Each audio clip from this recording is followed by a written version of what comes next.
We are very glad to have Professor R. Deshmukh as speaker today. Professor Deshmukh is currently Professor of Physics and Registrar of ICT Mumbai. He has 25 years of teaching experience. He is Fellow of Maharashtra Academy of Sciences and is also associated with many other committees. His research interest is diverse, which is reflected in more than 100 publications, which includes scientific papers and book chapters. Without further ado, I will now hand over the platform to Professor Deshmukh. Sir? Yeah, thank you, madam. Today I will be talking about plasma, the fourth state of matter and its applications. Oh, why it is not going? Yeah, the outline of my presentation is, in the beginning I will describe basics of plasma, how plasma is generated, then types of plasma, and application of cold plasma. Few case studies I will be presenting. Plasma is the fourth state of matter. We all know solid, liquids, and gases as three states of matter. We have studied extensively these three states of matter in past. So in solids, the arrangement of atoms or molecules is very fixed. They can vibrate about their mean position, whereas liquid molecules enjoy better freedom as compared to solids, and gaseous molecules are quite mobile. Okay, they can move freely with high speed and they have more energy. Further, if we apply energy, maybe in the form of heat or electric field, gas molecules can be ionized, and that is the fourth state of matter. We call it as a plasma, the fourth state of matter. Essentially, it is ionized gas. So by considering the energy of particles constituting it, plasma is energetically the fourth state of matter, apart from solid, liquid, and gaseous state. Now here you can see I have plotted this diagram with two scales. One is the temperature scale and equivalent particle in energy scale. So plasma species have energy in the range of 1 to 10 electron volt, which is quite sufficient for chain session, bond breaking, or to carry out chemical reactions. And the temperature is below 10 raised to 4 to 10 raised to 5. In this order, the temperature is there. Okay, and temperature and energy of solid, liquid, gases is also depicted here. The term plasma was coined by scientist Irving Langmuir in 1923, and he was awarded Nobel Prize for that. Plasma is the fourth state of matter consisting of electrons, ions, radiations, UV visible radiations, then and neutrals also. So it means that not all the gas molecules or atoms of gas are ionized. So for low temperature plasma, vacuum plasma, up to 10% gas molecules are ionized. And therefore, okay, in the definition itself, neutrals word is also there. Normally, for most of the plasma, the number of electrons and ions are comparable, because from an atom or molecule, when an electron is taken out due to the high, when we impose high electric field, okay, gas is ionized. So electron is knocked out. So remaining is ion. So number of ions and electrons are essentially approximately same, except in some cases where the atom or molecule is doubly ionized. So in that case, number of electrons would be slightly more than that of number of ions. So overall, when if we consider that if the number of electrons and positive ions is same, okay, then we can say that this low temperature plasma is a quasi-neutral, because the number is same and eventually the recombination also happens. So it's a dynamic process, continuous generation of electrons and ions, and at the same time they also recombine. So as far as we continue supplying energy in the form of heat or in the form of electric field, plasma will be sustained. Plasma also exists in nature. Earth's ionosphere is a layer. Now here it is shown. Can you see my cursor? Yes, sir. Okay, or maybe if pointer is there, let me take laser pointer. Yeah. Okay, so here Earth's ionosphere is basically plasma, and it is very useful. This layer particularly is very useful for radio wave communications. Nowadays we make phone call, okay, to our friend sitting in different continent, right? Anywhere we make phone call immediately. It is possible, it has become possible only because of this ionosphere layer which is there, okay, which reflects the radio waves back to the earth. Now here diagrammatically it is shown here, the transmitter is there, okay, transmitter sends radio waves and those radio waves are reflected from ionosphere and are received by the receiver. This is how the communication happens and we are enjoying the fruits of it. So Earth's ionosphere is a layer of partially ionized gas. In the upper atmosphere, almost everything is in the plasma state. So 95% or even more than that of the universe consists of plasma. At the beginning of the universe, everything was in the plasma state. In the present epoch, stars, nebulae, and even interstellar space are filled with plasma. Solar wind is also an example of plasma, and you know that Earth's magnetic field is there, which surrounds Earth. So Earth's magnetic field completely surrounded by plasma, trapped in its magnetic field. Rather, Earth's magnetic field protects us from solar wind. Here you can see that solar wind is shown, okay, coming towards the Earth. Earth is having magnetic field around it, and because of that, whatever the plasma is generated because of the solar wind, okay, that is not touching Earth. Rather, it is going like this, and that's the ionosphere which is used, okay, which is very useful in radio wave communications.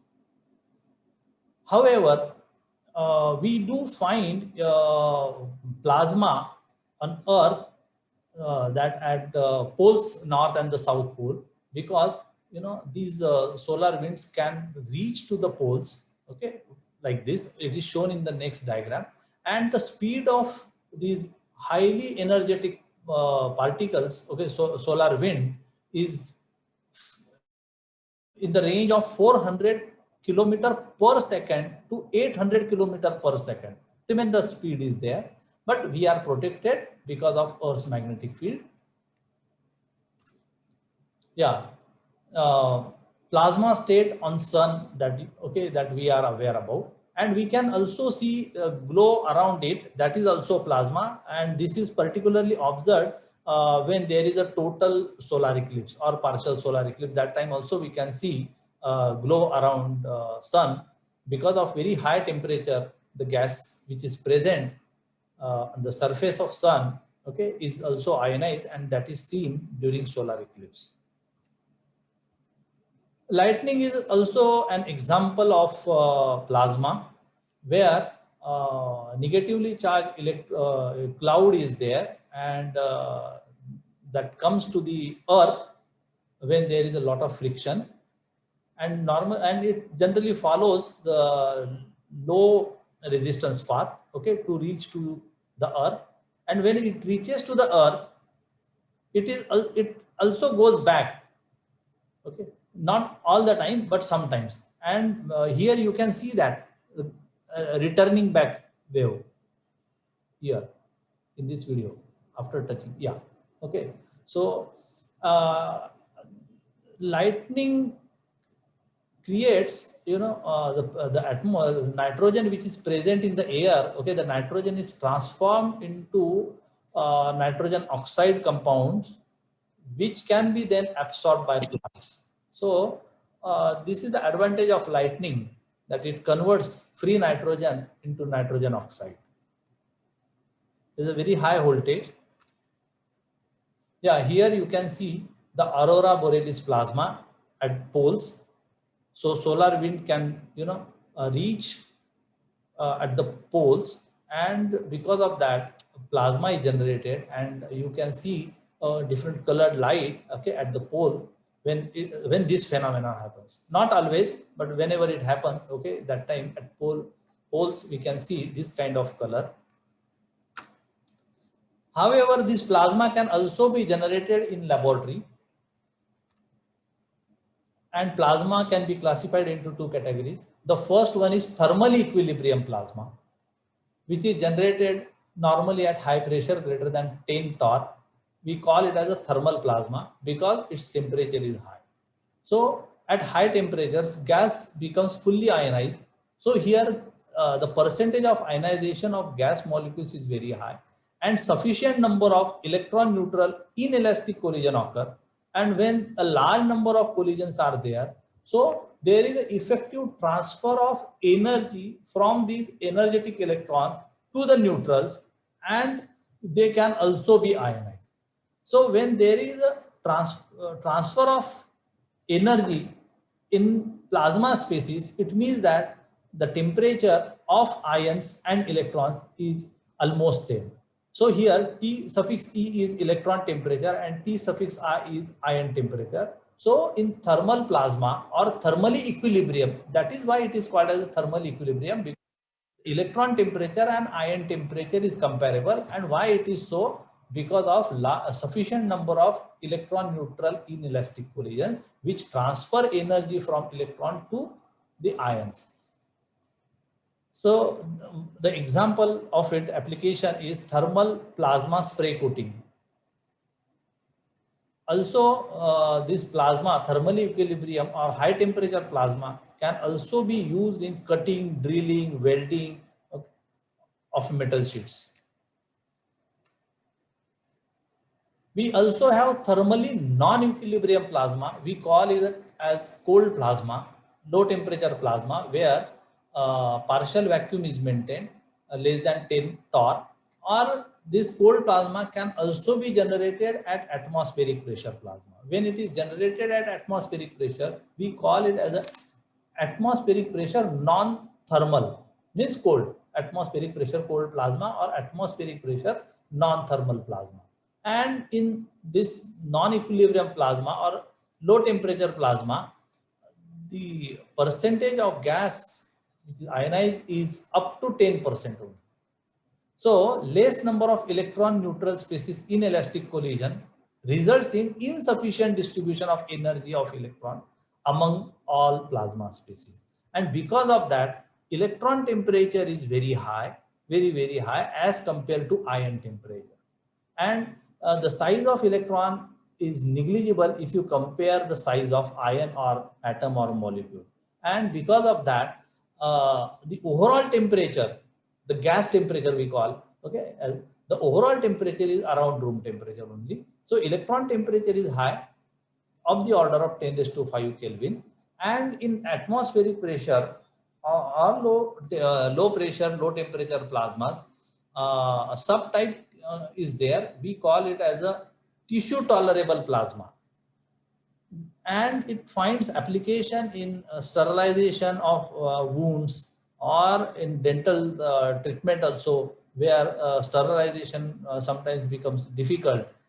So it is finding many applications in medical field, this kind of plasma.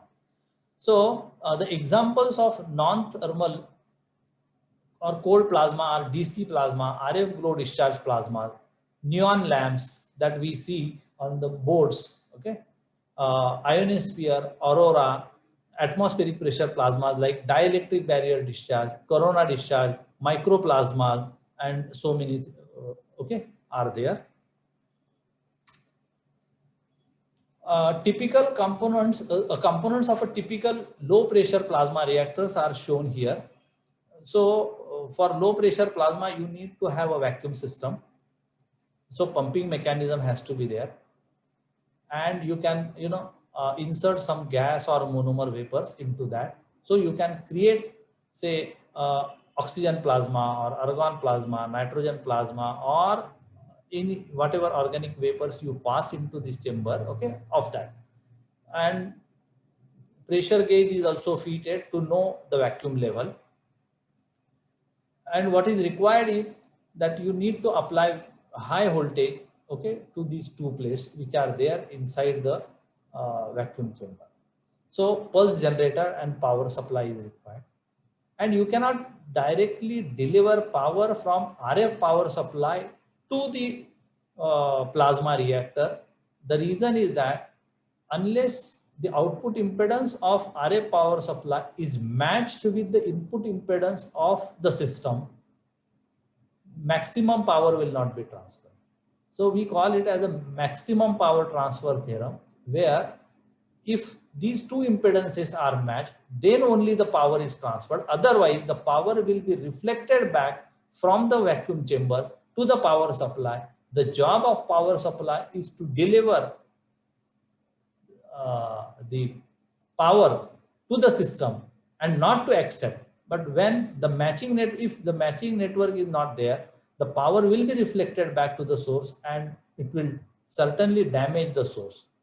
Because of that, in between matching network is required so that we adjust resistance, capacitance and inductance in such a way that the output impedance of power supply matches with the input impedance of vacuum system, so that the maximum power is delivered to the reactor and a glow discharge can be seen between the two plates.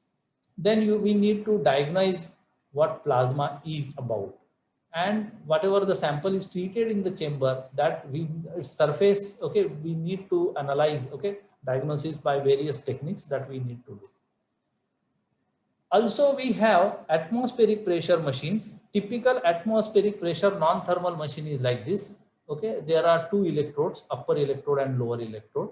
A very high voltage AC or DC is applied between them, and a fabric or polymeric film can, okay, be passed through that, through the roller or mechanism, and one can feed gas so that we can have a plasma of that gas, and continuous treatment is possible with atmospheric pressure non-thermal plasma. But generating large volume atmospheric pressure plasma machine is still a challenge.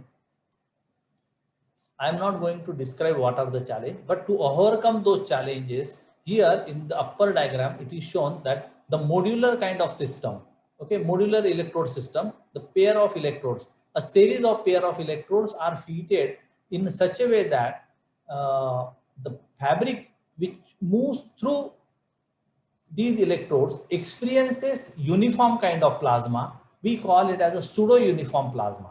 If the fabric is stationary, in that case, it would not be uniform, because the intensity of plasma between the two plates, okay, will be less as compared to other places.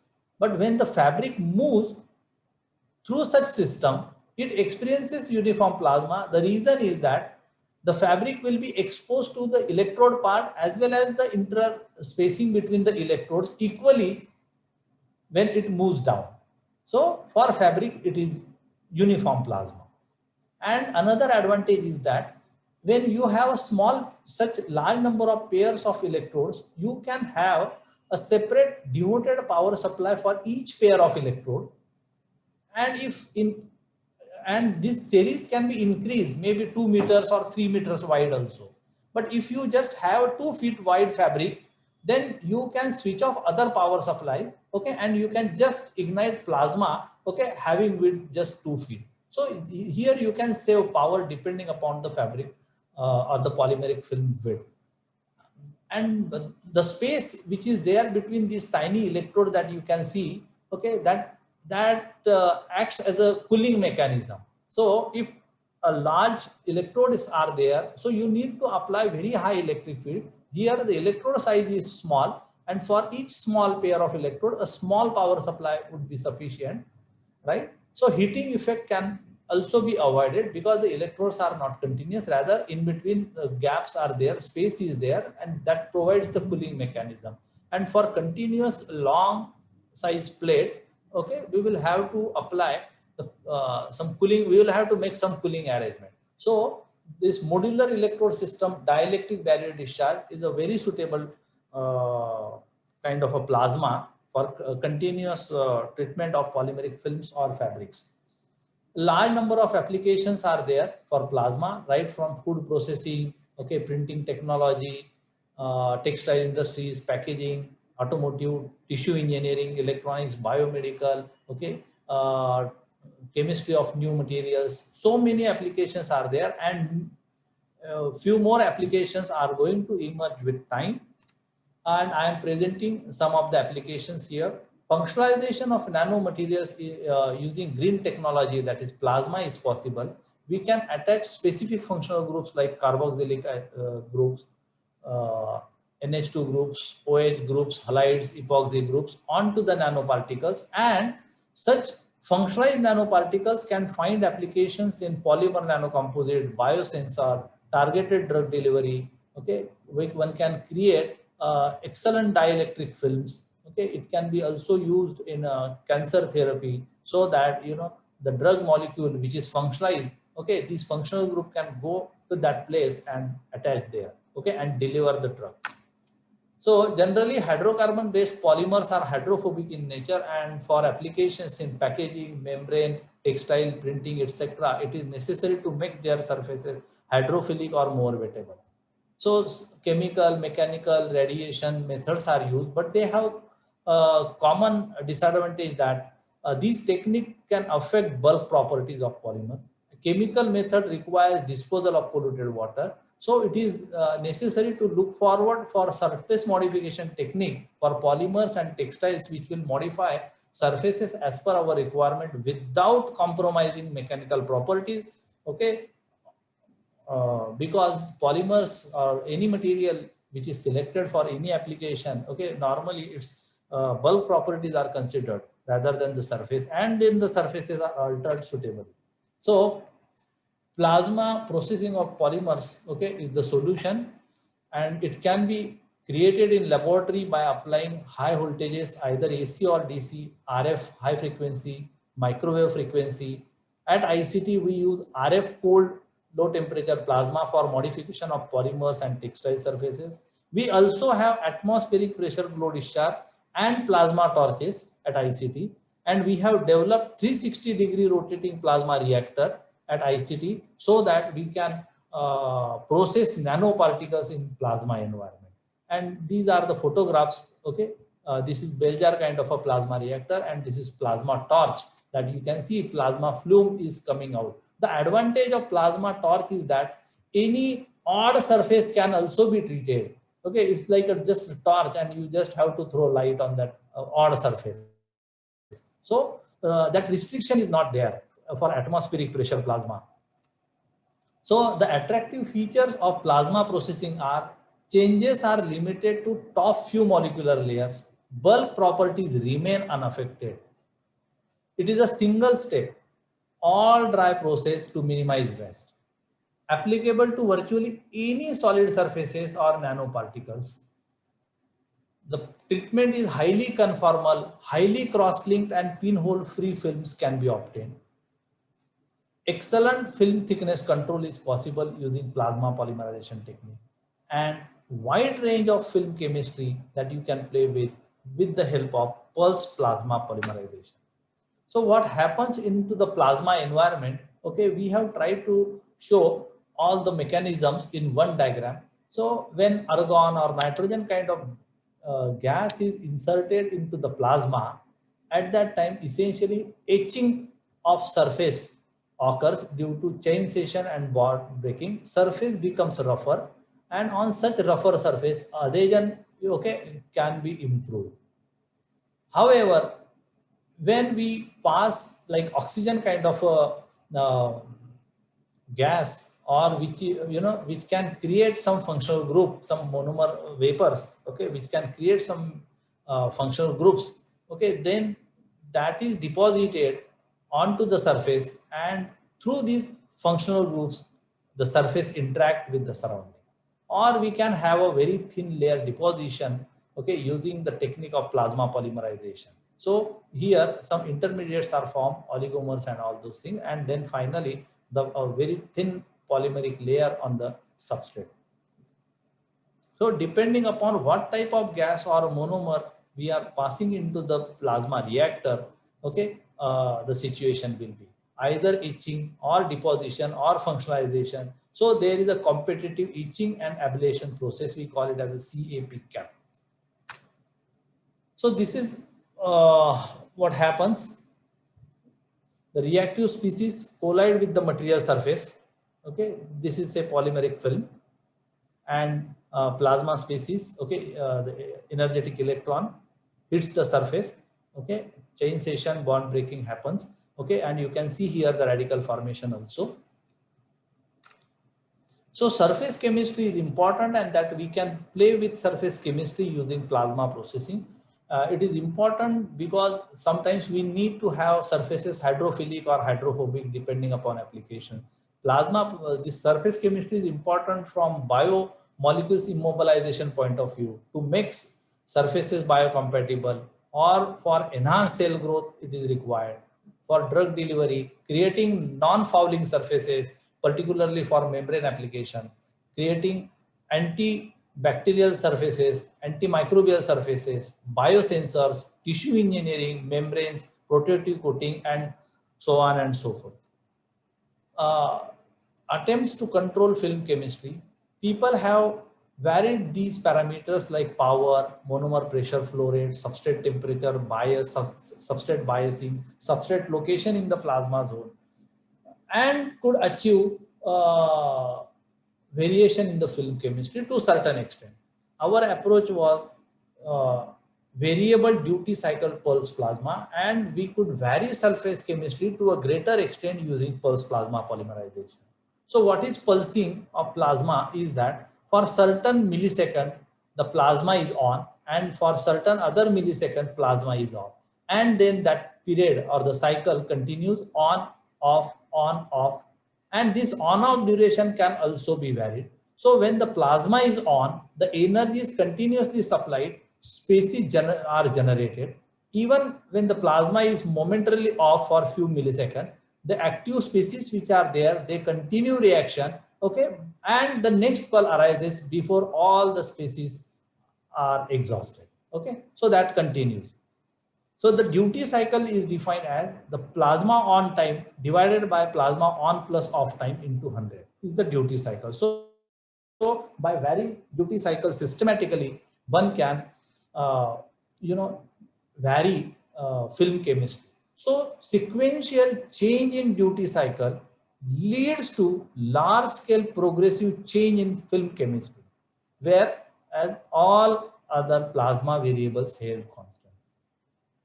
Now here you can see in this FTIR diagram that let me tell you this 1/2 or 1/5. The meaning is the first number is on period and the second number is off period. So 1, 2 means 1 millisecond on, 2 millisecond off, like that. So here what we have done is we have kept on period same as 1 millisecond and systematically increased off period from 2 millisecond to 30 milliseconds.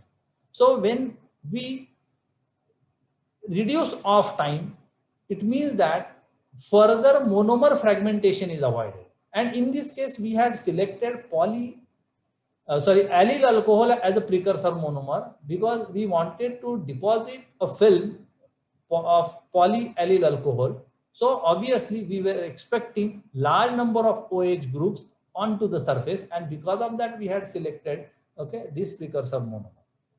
Now, so when we change the duty cycle systematically, in this case we have increased off period. So the retention of monomer functional group, that is OH group, is continuously increased, and there is a decrease in CH group. So CH group is basically responsible for hydrophobicity and OH group is responsible for hydrophilicity.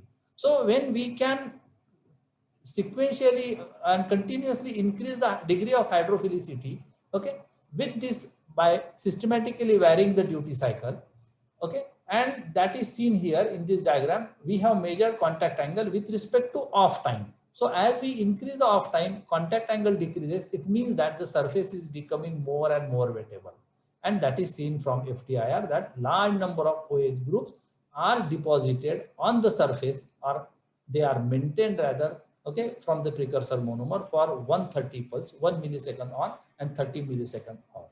So large scale progressive change in film chemistry can be achieved with pulsing nature of plasma polymerization. That is possible. Now, this is another case where we wanted to incorporate carboxylic groups onto the surface, and for that purpose we selected precursor monomer as vinyl acetic acid. So these COOH groups we wanted to retain, because through COOH and by doing some wet chemistry, okay, we wanted to adhere or attach, human endothelial cells. So the cell adhesion, growth and proliferation was studied, and it was observed that for standard tissue cultured plates, the percentage of cell adhesion and growth was less. And as for plasma polymerized film, okay, this first one is for continuous wave plasma, where carboxylic groups are very small in number, okay, 3.6%. When we transform continuous wave plasma into pulsing nature, 10-30 pulse, number of carboxylic groups increased. And further for 230 pulse, that is 2 millisecond on and 30 millisecond off, so more retention of carboxylic group was observed in XPS spectra, that is up to 9%, and because of that, more number of cell growth, adhesion and proliferation was found on this surface. So molecular tailoring of surfaces is possible with the help of plasma polymerization. So the first step is plasma polymerization to introduce reactive surface groups. So you have some surface, carry out some plasma polymerization, select a proper monomer so that specific functional groups can be attached onto the surface, and then you can attach some groups, okay, target molecules, okay, by chemical reaction, and it can be used for sensors or smart coatings. The developed 360-degree rotating reactor at ICT, okay, is depicted in this diagram. So here, this is the central part of the reactor. Electrodes are kept outside the reactor, which are connected to RF power supply, and we have a stepper motor with the help of which this entire assembly can be rotated through 360-degree. This side is inlet. We pass gas or monomer vapors. Okay, from this we have mass flow controllers through which we control the flow rate. The other side we have a vacuum pump and is continuously pumped down, right? And at the central part of the this system, tubular system, we have created 3 protrudes. So the nanoparticles which are there, they are carried up and then they freely fall in the plasma environment, so that they are treated from all the sides. Yeah, here we use this rotating type of plasma reactor for enteric coating. You can see here, if it plays, I don't know why it is not.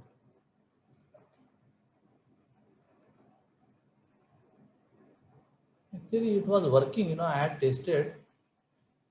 Anyway, let us see. So, plasma, whatever plasma we could generate with, this is a gaseous plasma basically, okay, the photograph. But we also insert monomer vapors into that, and the plasma polymerization is carried out. We use this rotating type of plasma reactor for creating enteric coating. Basically, enteric coating means pH sensitive coatings. The pH in the stomach is 2.5, whereas in the intestine it is 5.5. Some of the drugs or supplementary nutrition and all those things, they are sensitive to acid, 2.5 pH. So they should be protected from stomach acid, and hence the enteric coating is required. But as soon as this drug reaches to the intestine where pH is 5.5, the coating should disintegrate. The coating should disintegrate, and that is what we have created. Okay, these videos are not working. Maybe let me see whether the next, maybe I will have to use cursor, then only it will.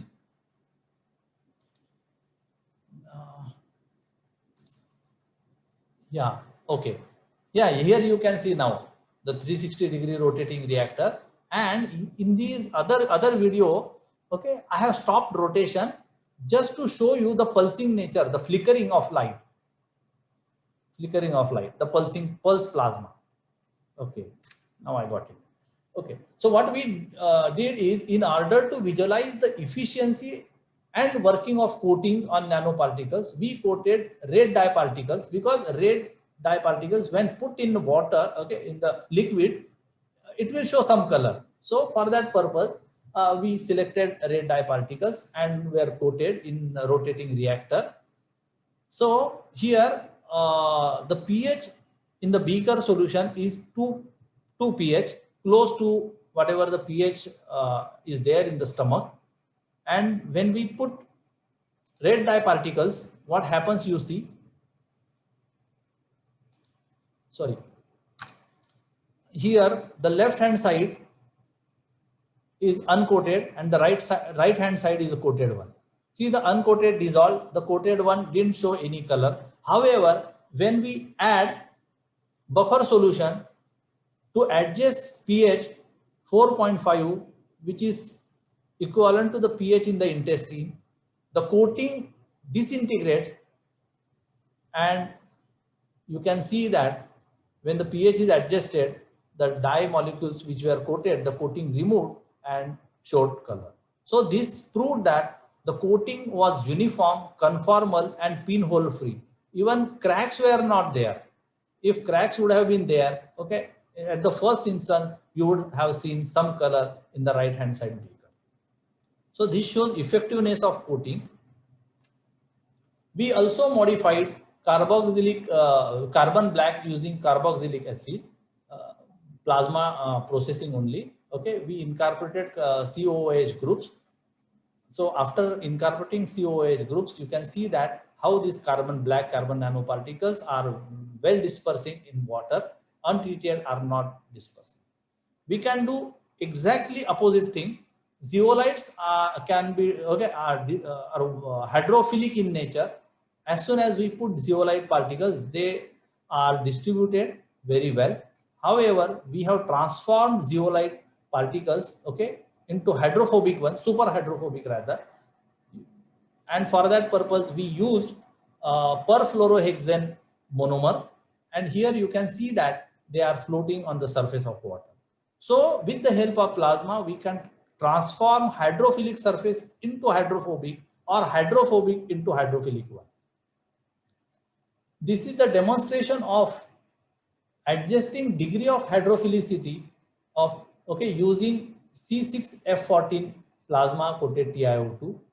This A bottle contains hydrophilic TiO2 which disperses in water.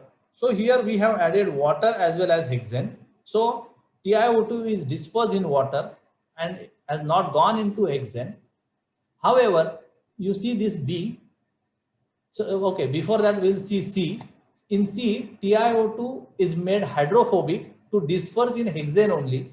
So you can see that the white belt, okay, on the top. So TiO2 is made hydrophobic and now is going very well in hexane.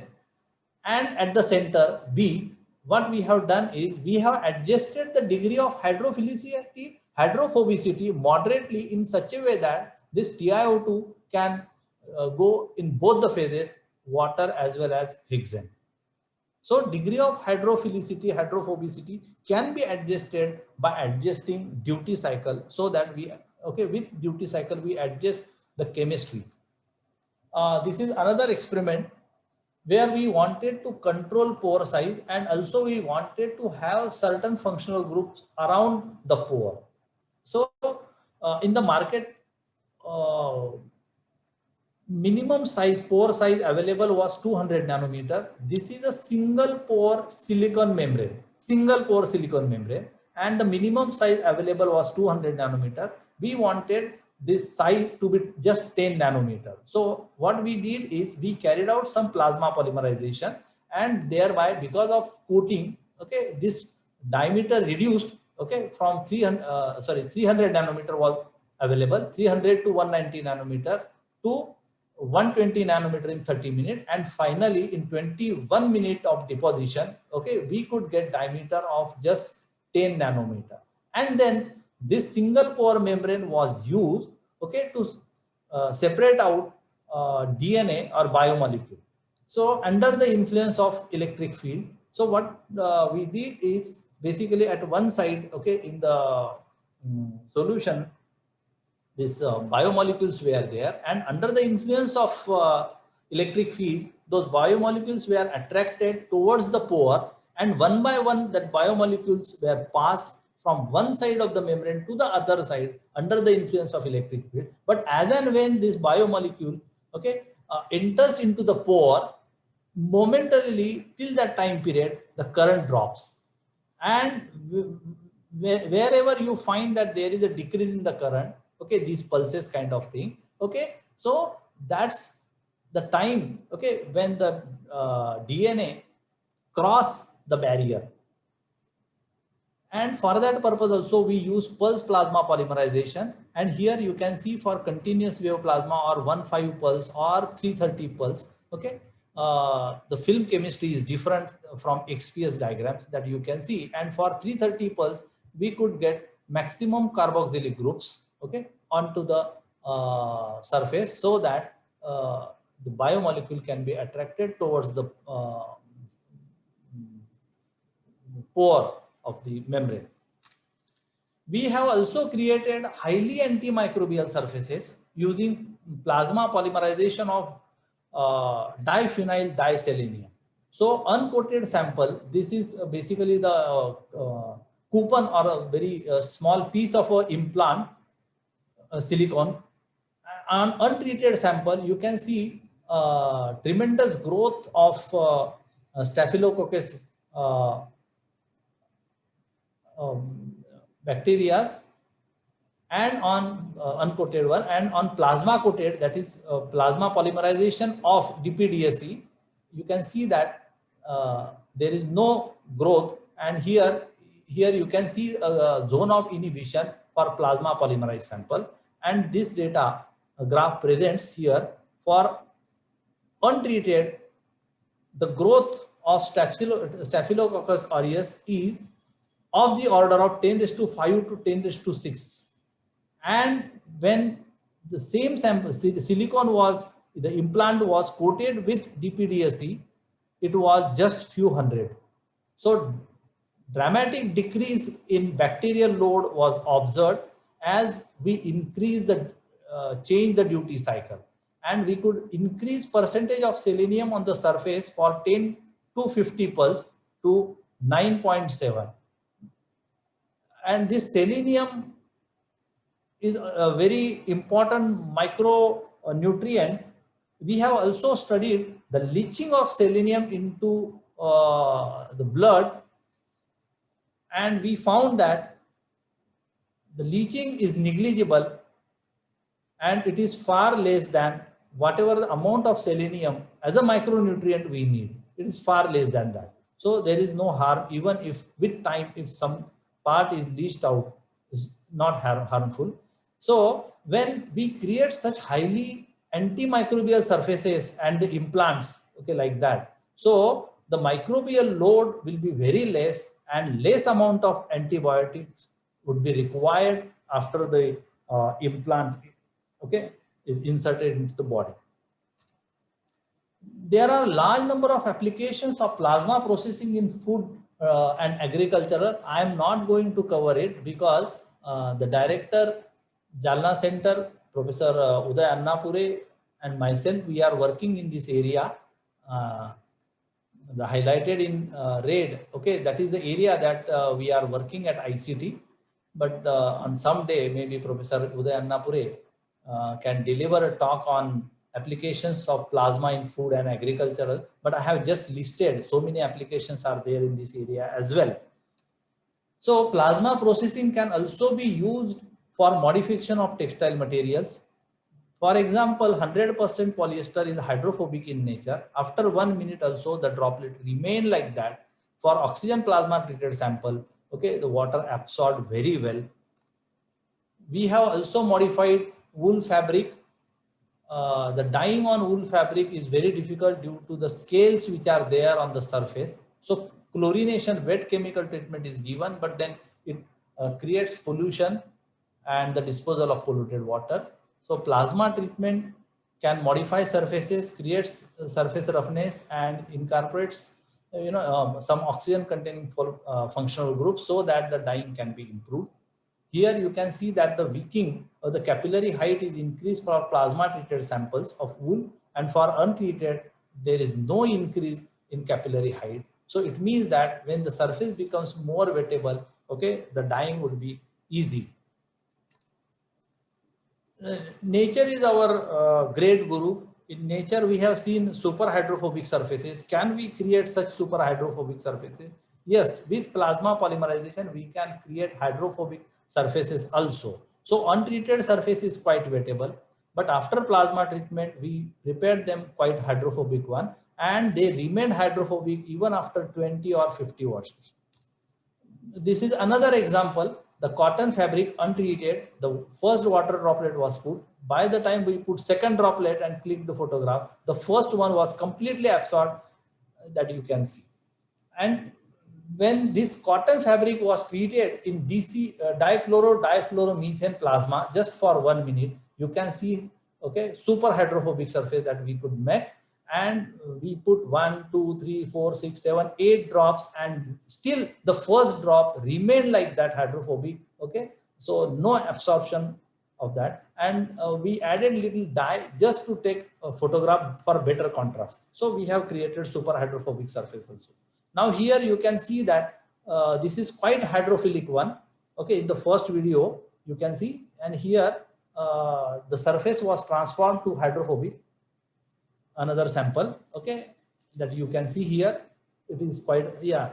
Now here whatever you see, this surface and this one is same, the hydrophobic one, you see, quite hydrophobic.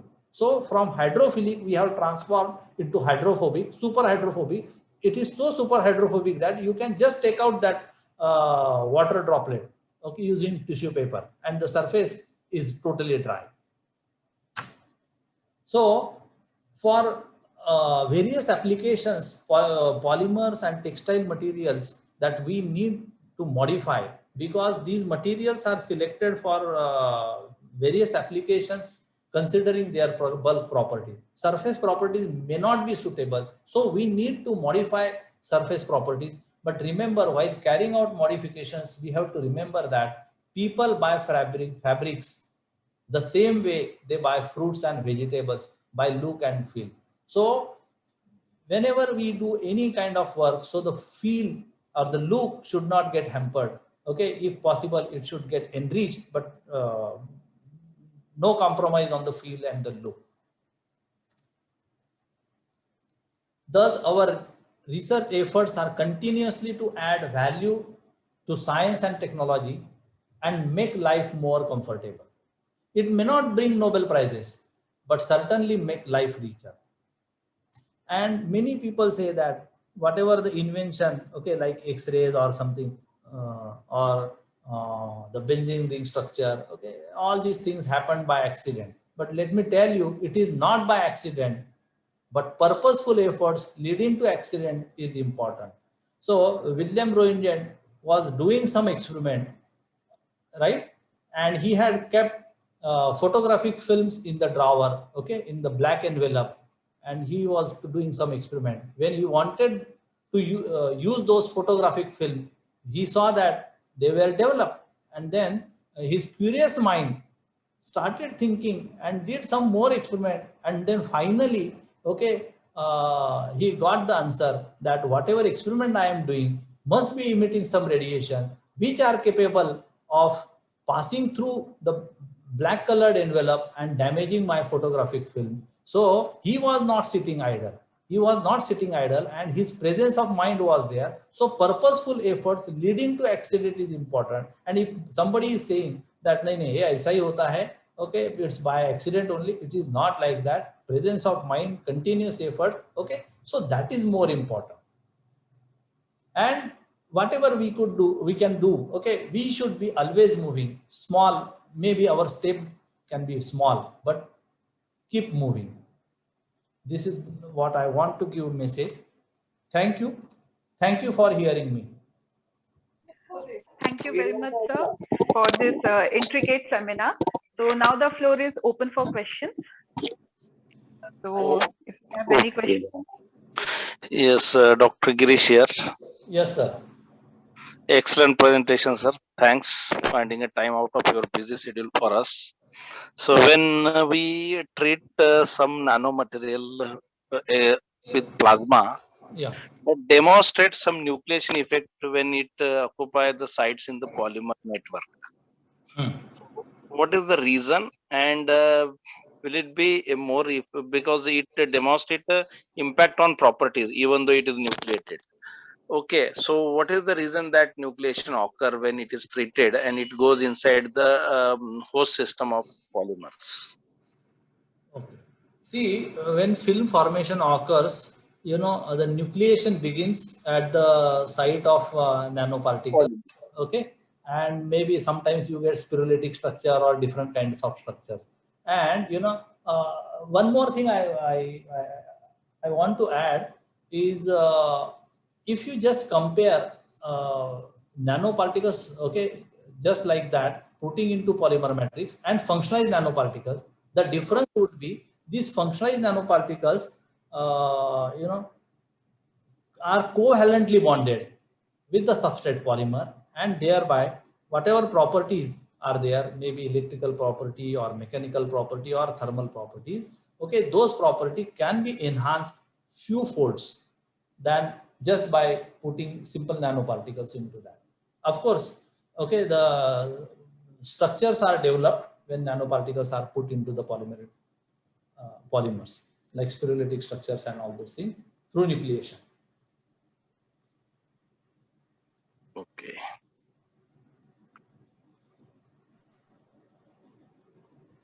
Hello, sir. Yes. So, could you please tell me that can recycling of nanomaterials be carried out by using the plasma modification technique? Recycling of nanoparticles from plasma means you mean to say that you have polymer nanocomposite and you want to extract nanoparticles out of that? Sir, I mean that... that is not possible. Yeah. Okay. That is not possible. Separating nanoparticles from the matrix is not possible using plasma. Sir, I have a question. Yeah. Sir, in one of your works, you showed that counting of a single molecule of double-stranded DNA is done. Yeah. So does that have any real-time application, or it was a proof of concept study?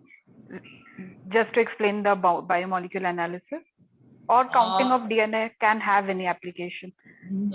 Actually, this experiment was carried out with 2-3 laboratories together. Okay. And A&D application, whatever they wanted, okay, that I am not aware about. Oh, okay. So their requirement they had sent to our laboratory. So we fabricated those membranes and all those things, and they said that we want pore size like this, so that sequentially we can pass biomolecules. So that we did. So, but end application, okay, I am not aware of it. It was in collaboration. Okay. So one more thing, sir, what is the scope of this plasma technology in textile industries? See, textile industry is one of the most polluting industry that everybody is aware about, right? And the fabric that comes to us, okay, the ready-made shirt or whatever is, that goes through at least 8 to 10 washing, because after every chemical treatment, okay, it is subjected to washing, and then the next treatment, and again washing, like that. So repeated washing is there, and it generates tremendous wastewater, textile industry. So plasma technology has a potential to replace, if not all, at least 60-70% of the processes. So it can reduce effluent load in textile industries to a great extent. Okay, sir. Thank you. So it can replace wet chemistry or wet chemical treatment methods, okay, which are there in textile industry. So the effluent load can be reduced. So we have one question in the chat from Vaidehi Shukla. Yeah. So she has written that we know that microorganisms are removed from the food with help of cold plasma, but sometimes lipid oxidation also happens. So how can we minimize that effect?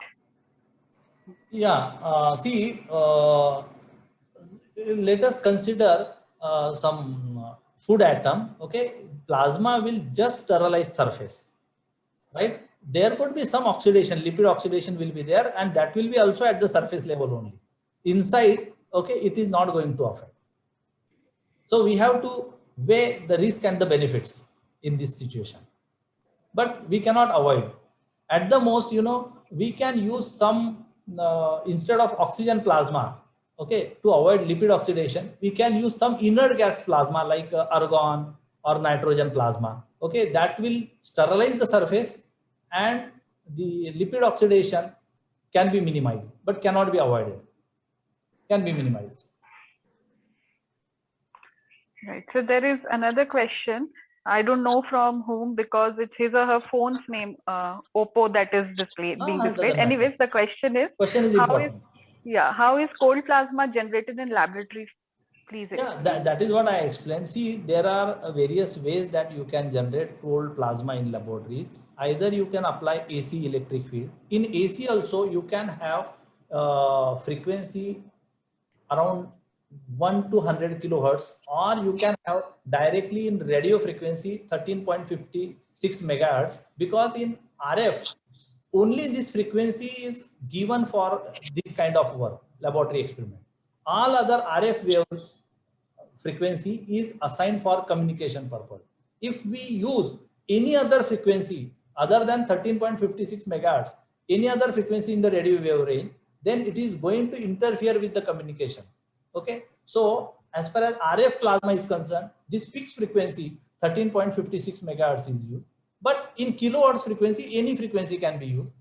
DC power supply can also be used. We can also have microwave plasma, where very high frequency is used. Microwaves are, okay. So, so basically, you know, we impose that electric field on the gas molecule so that electrons can be knocked out, okay. So, and it is a glow discharge or the ionized gas. This is how in laboratory plasma is generated. Okay. So, any more questions? Anybody else? Hello, sir. Hello, sir. This is Dr. Gawande. Very interesting talk, sir. I just wanted to ask about, you were talking about this hydrophilic and hydrophobic titania.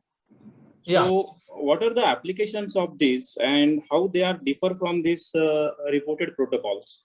See, surface chemistry, see, hydrophilicity transforming material, any material for that matter, okay, hydrophilic or hydrophobic will have applications. Now, suppose you want to make a nano composite, right? Depending upon the surface energy of host polymer, you will have to adjust surface energy of the nanoparticles. Is that clear? So, applications basically, you have to match the energy, na? One is very hydrophilic, other is hydrophobic. They cannot go. So dispersion. Right. I meant to ask, like, have you studied any applications on this? Any photocatalytic activity or anything? No, photocatalytic. See, from plasma processing of TiO2 photocatalytic activity, I have not tested. But as such, TiO2 thin films, okay, then I am studying it for effluent treatment, degradation of textile effluent. But that is another application. It's not through plasma. Okay. Yeah. Thank you. Hello, sir. Yes. So one more question I had in my mind. So in the solar cell, there is an absorber layer, means the absorber material is placed. So, sir, in any way, by using the plasma modification, can we increase the efficiency of absorption of the solar radiations and we can get higher output for the solar? See, for absorption, there are two things. The one is effective surface area, right? And the another one is the refractive index of the top layer. Yes, I agree. So the refractive index of the top layer should be in such a way that there should be minimum reflection and more absorption, right? So the top layer refractive index, we can have a thin coating using plasma processing to adjust refractive index. Okay, this is one thing. Another thing is, if we already have a material having suitable refractive index, okay, that surface, so we no need to change refractive index, but with plasma etching, we can create little at nano level surface rough, thereby increasing effective surface area, which will, which will be useful in gathering light, more light. Okay, sir. Yeah. Thank you, sir. Thank you.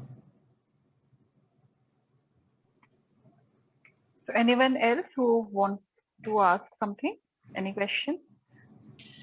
Yes, am I audible? I am Soman Mondal, sir. Yes, Dr. Mondal. Yeah. So one slide you show, that is the off on in the plasmonic band, IT measurement. What?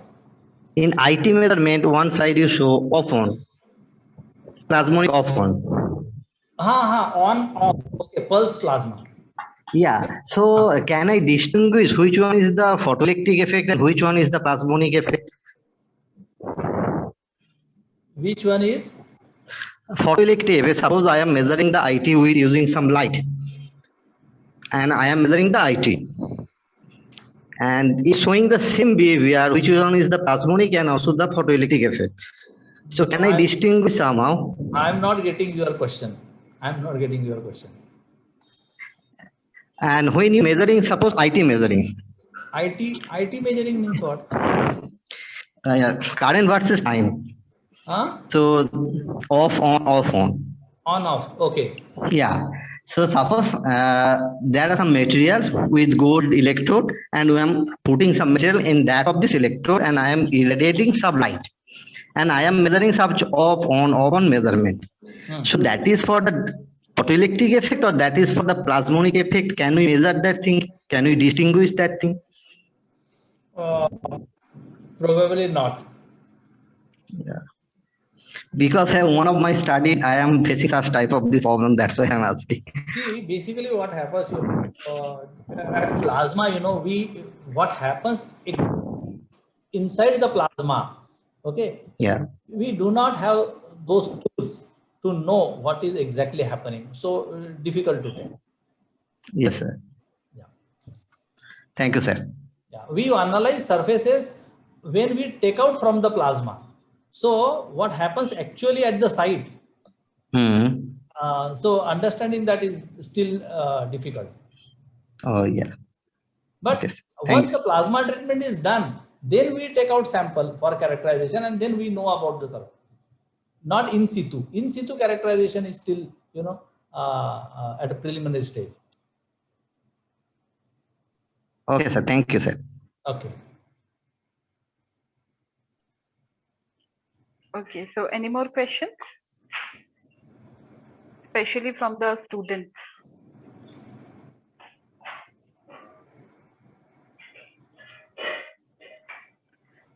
Yeah, in the chat box, I can see one question that about polysaccharide. Okay, so I'm not a foods person. Maybe Kiran, you can ask Professor Uday Annapure. Okay, he can answer better about polysaccharide. Okay. Obviously, there is a change in the surface morphology of the polysaccharides, and definitely that will decide the hydrophilicity or hydrophobicity of the product. But most of the polysaccharides are hydrophilic in nature, so probably there is an enhancement. There are chances that hydrophilicity can be increased further, but definitely we are not approaching as from the food application. We want to have the surfaces more hydrophilic in nature than hydrophobic. But for other applications, as Professor Deshmukh has studied on the fabric and all, that's okay. That means that is also the possibility that converting the hydrophilic material to the hydrophobic material. Yeah, for umbrella kind of or tent, okay, fabric has hydrophobic like. But like you showed, sir. Usually don't think for that, because in food applications, hydrophilicity is more important from the point of view of applications. It is also depend on the time of treatment that matters. Yes. Time of treatment is very important parameter. Hello, sir.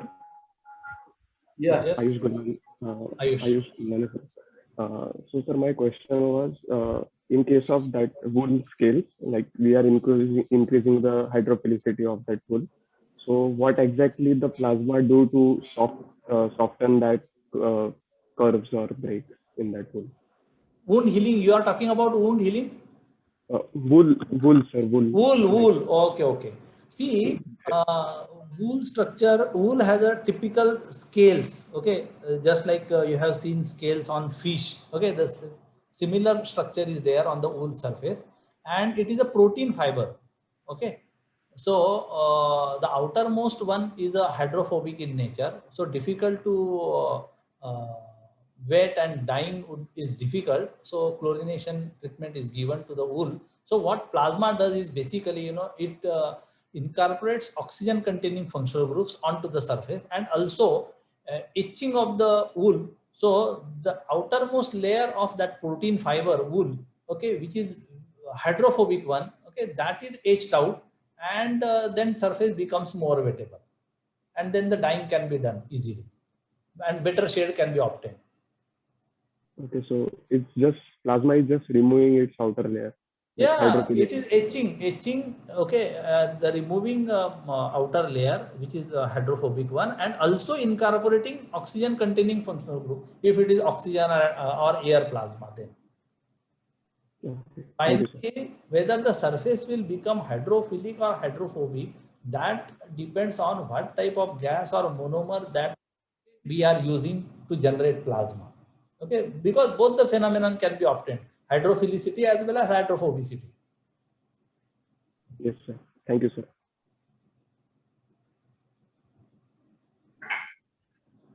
So, anyone else?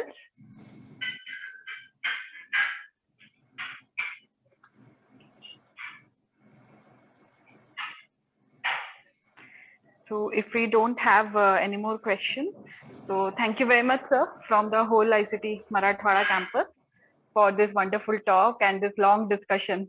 So, long discussion always indicates an impactful talk. People have taken interest in this subject. And yes, plasma is now finding large many applications in diagonally opposite fields. Right, yes, sir. And it is really very difficult to cover in 50 minutes talk. Yes, so we will obviously have one more talk from you, so that all those things which you have left we can cover at that time. Okay, then, so thank you very much, and thank you all of you for being patient and being with us. Goodbye, sir. Thank you, Jalna Campus Director, for giving me an opportunity to present my work and allowed me to interact with students. Thank you very much, Annapure sir, and organizers, Dr. Jyoti, Dr. Girish Joshi, Dr. Manoj. Thank you all, Dr. Nagesh. Thanks a lot, sir. Thank you all. Thanks a lot, sir. You're welcome. Thank you, sir. Thank you. Thank you, sir. Thank you, sir. Bye. Nice.